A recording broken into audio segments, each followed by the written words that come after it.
ഗോവയിലെത്തുന്ന വിനോദസഞ്ചാരികളെ ലക്ഷ്യമാക്കി പ്രവർത്തിക്കുന്ന സെൽഫ് ഡ്രൈവ് കാർ റെന്റൽ ഏജൻസികളിൽ നിന്ന് തുടർച്ചയായി തട്ടിപ്പുകൾ റിപ്പോർട്ട് ചെയ്യപ്പെടുന്നു. ഗുജറാത്ത് സ്വദേശിയായ യുവാവിനെ കബളിപ്പിച്ച് 8,400 രൂപ തട്ടിയെടുത്തതാണ് ഏറ്റവും ഒടുവിലത്തെ സംഭവം. തന്റെ ദുരനുഭവം യുവാവ് റെഡ്ഡിറ്റിലൂടെ പങ്കുവച്ചതോടെയാണ് വിഷയം പുറംലോകം അറിയുന്നത്. മെയ് 29 മഡ്ഗാവിലെ ഒരു ഏജൻസിയിൽ നിന്ന് യുവാവ് ബലേനോ കാർ വാടകയ്ക്ക് എടുത്തു. യാത്രക്കിടയിൽ 3000 രൂപയുടെ ഇന്ധനം നിറച്ചിരുന്നുവെങ്കിലും മെയ് 31 വാഹനം തകരാറിലായി. ഉടമ പകരം മറ്റൊരു സ്വിഫ്റ്റ് കാർ നൽകി. ബലേനോയിൽ അവശേഷിച്ച പെട്രോളിന്റെ തുകയും മെക്കാനിക്ക് ചെലവുകളും യാത്രയുടെ അവസാനം തിരികെ നൽകാമെന്ന് ഉടമ ഉറപ്പു നൽകിയിരുന്നു. ജൂൺ 2 ടിവിം റെയിൽവേ സ്റ്റേഷനിൽ വെച്ച് വാഹനം തിരികെ നൽകാൻ ധാരണയായിരുന്നു. എന്നാൽ നിശ്ചയിച്ച സമയത്ത് ആരും വരാത്തതിനാൽ ട്രെയിൻ നഷ്ടപ്പെടാതിരിക്കാൻ യുവാവിന് വണ്ടി പാർക്കിങ്ങിൽ ഉപേക്ഷിച്ച് നാട്ടിലേക്ക് മടങ്ങേണ്ടി വന്നു.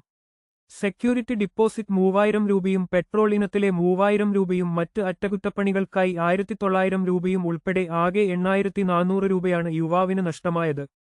നാട്ടിലെത്തിയ ശേഷം പലതവണ വിളിച്ചെങ്കിലും ഉടമ ഫോൺ എടുക്കാൻ തയ്യാറായില്ല.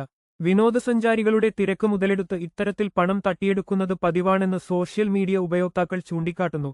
കൃത്യമായ രേഖകൾ കൈവശമുണ്ടെങ്കിൽ പോലീസിൽ പരാതിപ്പെടാനാണ് നിർദ്ദേശം. വാർത്തകൾ തത്സമയം അറിയാൻ ഞങ്ങളുടെ ചാനൽ സബ്സ്ക്രൈബ് ചെയ്യുക.